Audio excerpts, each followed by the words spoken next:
اسرائیل منظم طریقے سے فلسطینیوں کی نسل کشی کر رہا ہے۔ نگراں وزیر قانون احمد عرفان نے عالمی عدالت میں پاکستان کا موقف پیش کر دیا۔ پنجاب اسمبلی کے 313 نو منتخب ارکان نے حلف اٹھا لیا۔ اسپیکر اور ڈپٹی اسپیکر کا انتخاب کل ہوگا۔ اجلاس میں ارکان کی مخالفین کے خلاف نعرے بازی۔ پیپلز پارٹی کا مراد علی شاہ کو تیسری بار وزیر اعلیٰ سندھ بنانے کا فیصلہ۔ مراد علی شاہ منگل کو تیسری بار وزیر اعلیٰ کے منصب کا حلف اٹھائیں گے۔ پی ٹی آئی کی قیادت دھاندلی کے معاملے پر آئی ایم ایف کو خط لکھنے کے موقف پر قائم۔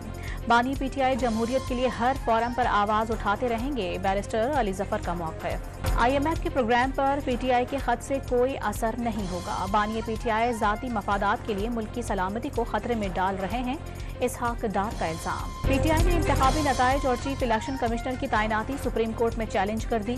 نئی حکومتوں کی تشکیل روکنے اور جوڈیشل کمیشن بنوانے کی استدعا۔ بانی پی ٹی آئی اور ان کی اہلیہ کے خلاف 190 ملین پاؤنڈز کیس میں فرد جرم عائد نہ ہو سکی۔ سابق وزیر اعظم کی اہلیہ سے ملاقات کی درخواست منظور۔ بانی پی ٹی آئی اور بشرا بی بی نے عدت کے دوران نکاح کیس میں سزا کے خلاف اپیل دائر کر دی۔ عدالت سے سزا کالعدم قرار دینے کی استدعا۔ Chief justice Balochistan high court Naeem Akhtar کو سپریم کورٹ کا جج بنانے اور جسٹس شہزاد احمد ملک کو chief justice Lahore high court بنانے کی منظوری دے دی گئی۔ بجلی 7 روپے 13 پیسے فی یونٹ مہنگی کرنے کی درخواست پر سماعت مکمل۔ نیپرا نے جنوری کی ماہانہ فیول ایڈجسٹمنٹ پر فیصلے سے پہلے تحقیقات کا فیصلہ کر لیا۔ اور مری میں برف باری کے بعد موسم مزید سرد ہو گیا۔ درجہ حرارت -2 تک گر گیا۔ موسم سرد ہونے سے سیاحت کا مزہ دوبالا ہو گیا۔